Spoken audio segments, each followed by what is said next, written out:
اعوذ باللہ من الشیطان الرجیم بسم اللہ الرحمن الرحیم۔ حدیث نبوی صلی اللہ علیہ وآلہ وسلم۔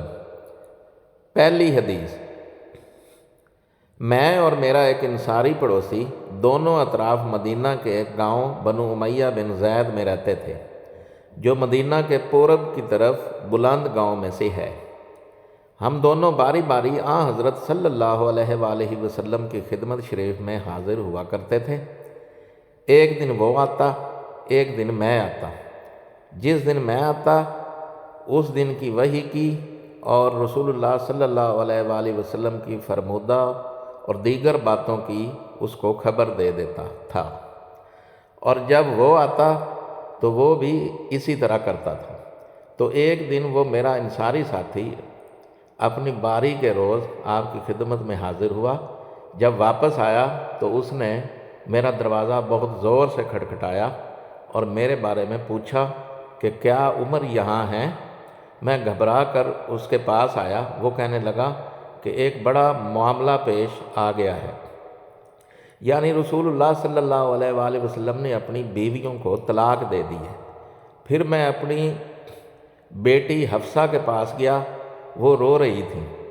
میں نے پوچھا کیا تمہیں رسول اللہ صلی اللہ علیہ وآلہ وسلم نے طلاق دے دی ہے؟ وہ کہنے لگی میں نہیں جانتی۔ پھر میں نبی صلی اللہ علیہ وآلہ وسلم کی خدمت میں حاضر ہوا۔ میں نے کھڑے کھڑے کہا کہ کیا آپ صلی اللہ علیہ وآلہ وسلم نے اپنی بیویوں کو طلاق دے دی ہے؟ آپ صلی اللہ علیہ وآلہ وسلم نے فرمایا نہیں، یہ افواہ غلط ہے۔ تب میں نے تعجب سے کہا اللہ اکبر، اللہ بہت بڑا ہے۔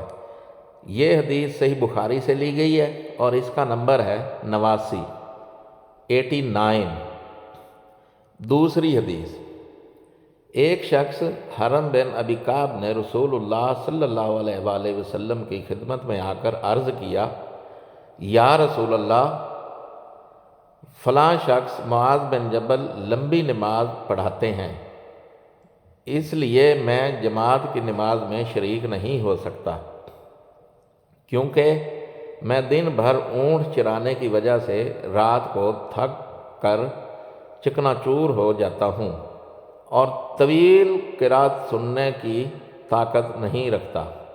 ابو مسعود راوی کہتے ہیں کہ اس دن سے زیادہ میں نے کبھی رسول اللہ صلی اللہ علیہ وآلہ وسلم کو وعظ کے دوران اتنا غضبناک نہیں دیکھا۔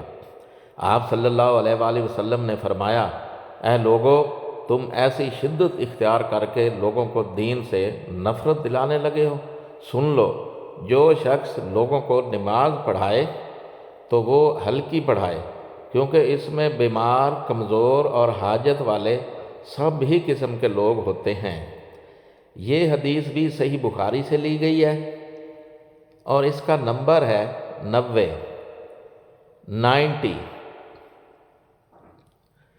تیسری حدیث۔ ایک شخص عمیر یا بلال نے رسول اللہ صلی اللہ علیہ وآلہ وسلم سے پڑھی ہوئی چیز کے بارے میں دریافت کیا۔ آپ نے فرمایا اس کی بندھن پہچان لے، یا فرمایا کہ اس کا برتن اور تھیلی پہچان لے، پھر 1 سال تک اس کی شناخت کا اعلان کراؤ، پھر اس کا مالک نہ ملے تو اس سے فائدہ اٹھاؤ، اور اگر اس کا مالک آ جائے تو اسے سونپ دو۔ اس نے پوچھا کہ اچھا، گم شدہ اونٹ کے بارے میں کیا حکم ہے؟ آپ کو اس قدر غصہ آ گیا کہ رخسار مبارک سرخ ہو گئے، یا راوی نے یہ کہا کہ آپ کا چہرہ سرخ ہو گیا۔ یہ سن کر آپ صلی اللہ علیہ وآلہ وسلم نے فرمایا، تجھے اونٹ سے کیا واسطہ؟ اس کے ساتھ خود اس کے مشک ہے اور اس کے پاؤں کے سم ہے۔ وہ خود پانی پر پہنچے گا اور خود پی لے گا اور خود درخت پر چڑھے گا، لہٰذا اسے چھوڑ دو یہاں تک کہ اس کا مالک مل جائے۔ اس نے کہا کہ اچھا، گم شدہ بکری کے بارے میں کیا ارشاد ہے؟ آپ نے فرمایا، وہ تیری ہے یا تیرے بھائی کی، ورنہ بھیڑیے کی غذا ہے۔